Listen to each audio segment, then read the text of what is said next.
ദൈവം നമ്മുടെ എല്ലാവരുടെയും തലയിൽ ഒരു വര വരച്ചിട്ടുണ്ട്. അതനുസരിച്ച് നമ്മുടെ ജീവിതം മുൻപോട്ട് പോകും. അതാണ് നമ്മുടെ വിധി. അതിൽ നാം വിശ്വസിക്കണം. ഒന്നാമത്തെ സത്യം നമ്മുടെ ജനനമാണ്. നമ്മൾ ഓരോരുത്തരും ഇന്ന വർഷം, ഇന്ന മാസം, ഇന്ന ദിവസം, ഇന്ന സമയത്ത്, ഇന്ന സ്ഥലത്ത്, ഇന്ന മാതാപിതാക്കളിൽ നിന്ന് ജനിക്കുന്നു അല്ലെങ്കിൽ ജനിച്ചു എന്നുള്ളത് ദൈവനിശ്ചയമാണ്.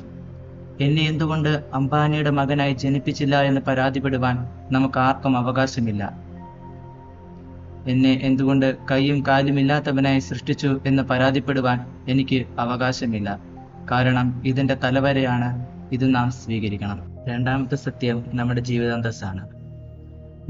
നമ്മുടെ ജീവിതത്തിൽ നാം എങ്ങനെ ജീവിക്കണം, നമ്മുടെ ജീവിതത്തിൽ നാം എന്ത് ചെയ്ത് ജീവിക്കണം എന്നത് ദൈവനിശ്ചയമാണ്. ഇവിടെ ഇരിക്കുന്ന എല്ലാവരും ഡോക്ടർമാരായ, അല്ലെങ്കിൽ ഇവിടെ ഇരിക്കുന്ന എല്ലാവരും കർഷകരായ, അല്ലെങ്കിൽ ഇവിടെ ഇരിക്കുന്ന എല്ലാവരും അച്ഛന്മാരായ, ഡോക്ടർമാരുടെ പണി ആര് ചെയ്യും? കർഷകരുടെ പണി ആര് ചെയ്യും? സമൂഹത്തിന്റെ ആവശ്യമനുസരിച്ച് ദൈവം ഓരോരുത്തർക്കും ഓരോ ജീവിതാന്തസ്സ് നൽകുന്നു. അത് നാം സ്വീകരിച്ചേ പറ്റൂ. BCAക്കും BCOമിനൊക്കെ പഠിച്ച് നിങ്ങൾ പഠിച്ചതുമായി യാതൊരു ബന്ധവുമില്ലാത്ത ജോലിയിലായിരിക്കും ചിലപ്പോൾ പ്രവേശിക്കുക. അത് ദൈവനിശ്ചയമാണ്. അത് നിങ്ങൾ സ്വീകരിക്കാൻ പറ്റൂ. മൂന്നാമത്തെ സത്യം നമ്മുടെ വിവാഹമാണ്.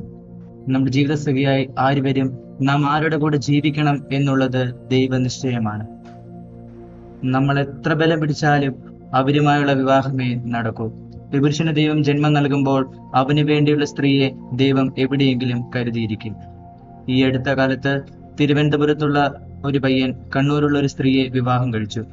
അവന് തിരുവനന്തപുരത്തെ പെണ്ണ് കിട്ടാഞ്ഞിട്ടാണോ, അല്ലെങ്കിൽ അവനടുത്ത ഏതെങ്കിലും ജില്ലയിൽ നിന്ന് പെണ്ണ് കിട്ടാഞ്ഞിട്ടാണോ? ഇഷ്ടപ്പെട്ടാലും ഇല്ലെങ്കിലും എന്റെ സഹോദരങ്ങളെ, ദൈവം നിശ്ചയിക്കുന്ന ആളുമായി മാത്രമേ നമുക്ക് ജീവിക്കുവാനാവൂ. നാലാമത്തെയും അവസാനത്തെയും സത്യം നമ്മുടെ മരണമാണ്. നാം എവിടെ എങ്ങനെ മരിക്കണമെന്നുള്ളത് ദൈവനിശ്ചയമാണ്. പ്രിയമുള്ളവരെ, ഇതാണ് നാം ജീവിതത്തിൽ മനസ്സിലാക്കേണ്ട, നാം ജീവിതത്തിൽ പഠിക്കേണ്ട 4 സത്യങ്ങൾ. ദൈവനിശ്ചയം പോലെ